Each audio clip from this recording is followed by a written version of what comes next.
Everyone welcome back to my channel. কেমন আছো সবাই? আশা করবো সবাই খুব ভালো আছে, সুস্থ আছো। আজকের প্রথম যে টিপসটা তোমাদের সঙ্গে শেয়ার করছি, কলার খোসাগুলো সাধারণত আমরা ফেলে দিই। এই যে পাকা কলার খোসাগুলো, এগুলো তোমরা না ফেলে দিয়ে কিন্তু বিভিন্ন কাজে লাগাতে পারো। তো আজকে দুটো আইডিয়া তোমাদের সঙ্গে শেয়ার করব। সবার প্রথমে দেখো কলার যে খোসাগুলো, তো একটা কাঁচির সাহায্যে একটু টুকরো টুকরো করে নিচ্ছি।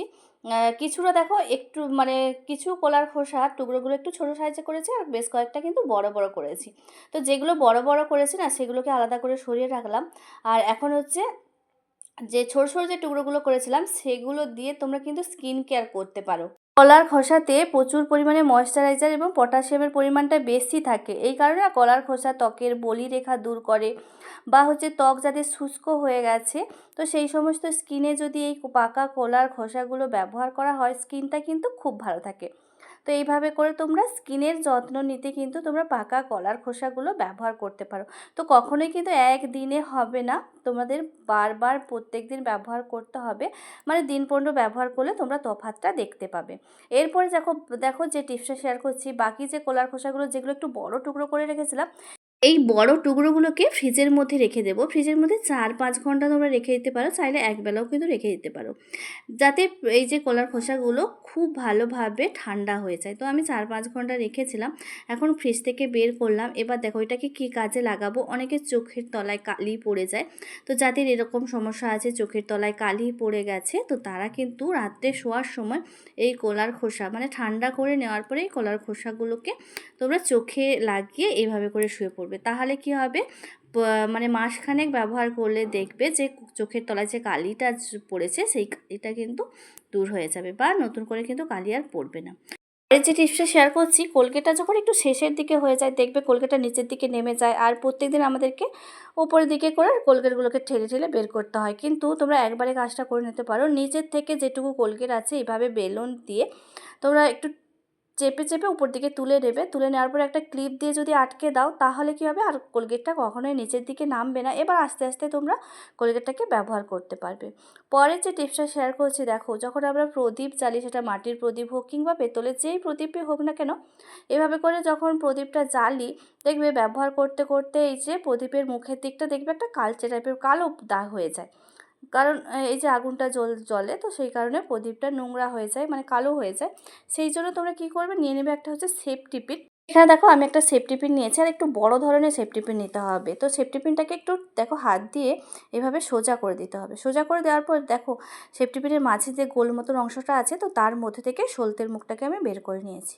এবার দেখো এইভাবে করে যদি প্রদীপের উপরে একটা সেফটি পিনের সাহায্যে প্রদীপটাকে এই সলতেটাকে জ্বালি, তাহলে প্রদীপটা আর কখনোই কালো হবে না। প্রদীপটা কিন্তু সবসময় নতুনের মতন চকচক করবে। এইভাবে করে তোমরা প্রদীপ জ্বালবে, দেখবে প্রদীপটা আর কখনোই নোংরা হবে না। যে টিপসটা তোমাদের সঙ্গে শেয়ার করবো, তো তার জন্য নিয়েছি হচ্ছে ভিনিগার, আর নেব হচ্ছে অল্প করে একটু চিনি। তো একটা বাটির মধ্যে নিলাম হচ্ছে অল্প ভিনিগার, আর নেব হচ্ছে চিনি। তো দুটোকে না খুব ভালো করে মিশিয়ে নেব, মানে চিনিটা যাতে ভিনিগারের মধ্যে খুব ভালোভাবে মিশে যায়, এরকম মানে তৈরি করতে হবে। তো চিনিটাকে আমি গুলে নিয়েছি। এবার দেখো এটাকে কী কাজে লাগাবো। অনেক সময় তরকারিতে লবণ বেশি হয়ে যায়, যখন তরকারিতে লবণ বেশি হয়ে যায় না, তোমরা এইভাবে ভিনিগার আর চিনি গুলিয়ে তোমরা তরকারির মধ্যে দিয়ে দেবে। দেখবে এই যে লবণের পরিমাণটা যেটা বেশি হয়ে গেছিলো, সেটা কিন্তু মানে একদম ঠিকঠাকভাবে হয়ে যাবে, আর কোনোভাবে লবণ লাগবে না। আর দেখো যদি লবণ বেশি হয়ে যায়, আরও একটা টিপস তোমরা করতে পারো, সেটা হচ্ছে এইভাবে পেঁয়াজকে টুকরো টুকরো করে তরকারির মধ্যে দিয়ে দেবে। তাহলেও কিন্তু লবণের যে পরিমাণটা বেশি ছিল, সেটা কিন্তু এই পেঁয়াজটাই হচ্ছে অ্যাবজর্ব করে নেবে। তাহলে কী হবে, লবণের পরিমাণটা ঠিকঠাক হয়ে যাবে, আর আমাদের তরকারিটা খেতে আর কিন্তু কোনো অসুবিধা হবে না। পরের যে টিপসটা তোমাদের সঙ্গে শেয়ার করছি, দেখো বালিশের কভার, এই যে কোল বালিশের কভারগুলো যখন আমরা পরাতে যাই না, একটা লেস পরাতে হয় মুখের দিকে, খোলা যে মুখটা আছে, তো লেস পরাতে গেলে আমরা সাধারণত সেফটি পিনের ব্যবহার করে থাকি। আর সেফটি পিনের ব্যবহার করলে, সেফটি পিন দিয়ে পরাতে গেলে আমাদের অনেকটা সময় লেগে যায়। তো সেফটি পিনের বদলে তোমরা এইভাবে করে পেন ব্যবহার করতে পারো। দেখো যে কীরকম পেনগুলো নেবে, যে পেনগুলো হচ্ছে দুদিক খোলা যায়, তো সেরকম দেখে পেন নেবে। তো পেনের মধ্যে আমি লেসটাকে এইভাবে করে একটু পাকিয়ে পাকিয়ে করলে কিন্তু লেসটা খুব ভালোভাবে পেনের মধ্যে চলে যাবে। এবার দেখো অপর প্রান্তে যে প্রান্তে লেসটা বের করলাম, তো সেইখানে একটা গিঁট লাগিয়ে দিলাম, যাতে কোনোভাবে এই লেসটা আর বেরিয়ে না আসে। এরপর দেখো আমি এইভাবে করে যদি একটা পেনের সাহায্যে আমি লেস পরাতে যাই, সেটা এইভাবে বালিশের মানে কোল বালিশের কভার হতে পারে, কিংবা হচ্ছে পেটিকোটেও কিন্তু হতে পারে। তাহলে কী হবে, কাজটা অনেক তাড়াতাড়ি হয়ে যাবে, মানে সেকেন্ডের মধ্যে কাজটা হয়ে যাবে। যদি স্কুলে হোক কিংবা হচ্ছে হাজব্যান্ডের অফিসের, এই টাইগুলো আমাদেরকে প্রায় বাঁধতে হয়। তো আমরা অনেকেই আছি ঠিকঠাকভাবে বাঁধতে পারি না এই টাইটা। তো তার জন্য কিভাবে তোমরা এই টাইটাকে বাঁধবে, তো তারই একটা টিপস দেখো তোমাদের সঙ্গে শেয়ার করছি। টাইয়ের যে সোজা দিকটা, এটা হাতের ওপরে পেতে দিয়েছি। পেতে দেওয়ার পর অপর প্রান্তের যেটুকু অংশ আছে সেটাকে এইভাবে করে হাতের মধ্যে একটু পেঁচিয়ে নিচ্ছি। তো যতগুলো পেঁচানো যায় তোমরা পেঁচিয়ে নেবে, কিন্তু প্রথম যে প্যাঁচটা পড়েছে, তো প্রথম প্যাঁচের মধ্য থেকে আমি হাতটাকে গলিয়ে দেব। তো এইভাবে করে দেখো হাতটাকে গলিয়ে 2 নম্বর যেটা পেঁচিয়েছিলাম সেইটাকে টেনে এখান থেকে বের করে নেব। মানে প্রথম যে পেঁচানোটা সেখান থেকে বের করে নিলাম। বের করে নিলেই দেখো টাইটা কত সুন্দরভাবে বাঁধা হয়ে গেল। পরের যে টিপসটা তোমাদের সঙ্গে শেয়ার করছি, তো দেখো বন্ধুরা, ঘর বাড়িগুলো পরিষ্কার করে নেওয়ার পরে বাড়ির সমস্ত নোংরাগুলোকে আমরা এক জায়গায় জড়ো করে তারপরে এই নোংরাগুলোকে একটা বেলচার সাহায্যে এইভাবে করে তুলে ফেলে দিই। কিন্তু এই বেলচা দিয়ে যখন নোংরাগুলো তুলতে যাবে, দেখবে একদম যে গুঁড়ো গুঁড়ো নোংরাগুলো সেগুলো কিন্তু মেঝের মধ্যে থেকেই যায়। এগুলোকে পরিষ্কার করে তোলাটা সম্ভব হয় না, তখন আমাদেরকে হাত দিয়ে এটাকে পরিষ্কার করতে হয়। তো দেখো অনেক সময় এমন নোংরা থাকে যেগুলো হয়তো আমাদের হাত দেওয়াটা সম্ভব হয় না, হাত দিতেও ইচ্ছে করে না, কিন্তু তাহলে নোংরাগুলো এভাবেই থেকে যায়। তো তার জন্য কি করবে, সহজ একটা টিপস তোমাদের সঙ্গে শেয়ার করব। হাত লাগানো ছাড়াই কিন্তু এই নোংরাগুলো একদম পরিষ্কার হয়ে যাবে, আর হাত দিয়ে আমাদেরকে তুলতে হবে না।